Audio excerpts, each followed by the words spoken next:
ចាំមិនបងចង់ឲ្យអ្នកពីណាណាខ្លួនតែចាំមានគ្នាធ្វើការរបស់សិង្ហជាសមាជិកក្នុងក្លឹបគីមីជាខ្ញុំបាទមកសរុបទៅជាប្រធានក្លឹបគីមីជា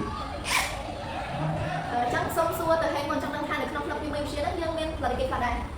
នៅក្នុងក្លឹបគីមីវិទ្យារបស់យើងបានចែកចេញជា4ក្រុមក្រុមទី1ផលិតទឹកអប់ក្រុមទី2 plastic ជាវត្ថុអនុស្សាវរីយ៍ក្រុមទី3គឺទឹកសម្អាតបង្គន់និងក្រុមទី4ប្រេងម៉ាឡាញ់ចាំខ្ញុំថានៅក្នុងការផលិតទាំងអស់ហ្នឹងតើយើងមានគោលបំណងយ៉ាងណា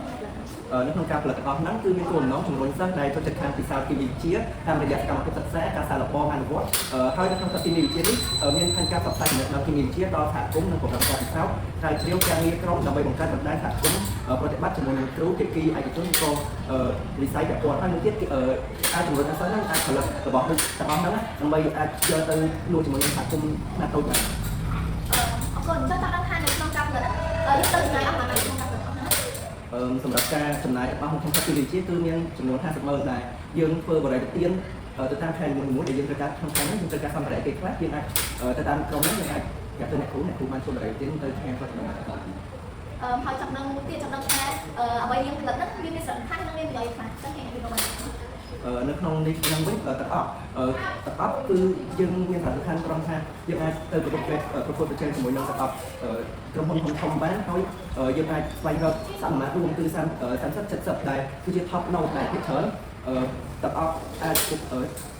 ប្រើពពុះហ្នឹងយើងប្រើប្រាស់ច្រើនតែពេលសម្រាប់ប្រេងបណ្ដេញមួយវិញគឺនៅក្នុងសហគមន៍យើងដែលគាត់ឃើញថាក្នុងសហគមន៍យើងមាននៅការជំងឺគ្រុនឈាមច្រើនអញ្ចឹងអាចបណ្ដេញនោះដែលកុំឲ្យមនុស្សកាត់ជំងឺគ្រុនឈាមវិញច្រើនហ្នឹងដល់ពេលទឹកសម្រាប់បង្គន់វិញ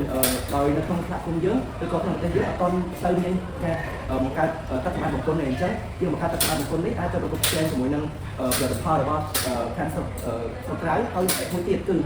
នៅក្នុងសារធាតុនៅក្នុងទឹកនៃបង្គន់នេះអាចបញ្ចាក់បាក់តេរីនៅក្នុងបង្គន់បានរហូតដល់99%ហើយមួយទៀតគឺ plastic ជាវត្ថុអនុស្សាវរីយ៍ដោយពួកគាត់ឃើញហេតុផលអេកូណូធំໄວគឺអេកូណូធំគាត់នោះគឺដោយសារតែគាត់ឃើញអា plastic ដែលចោលនៅក្នុងសហគមន៍នៅក្នុងប្រទេសយើងនោះការឡើងពីខ្លាំងអញ្ចឹងគាត់អាចយក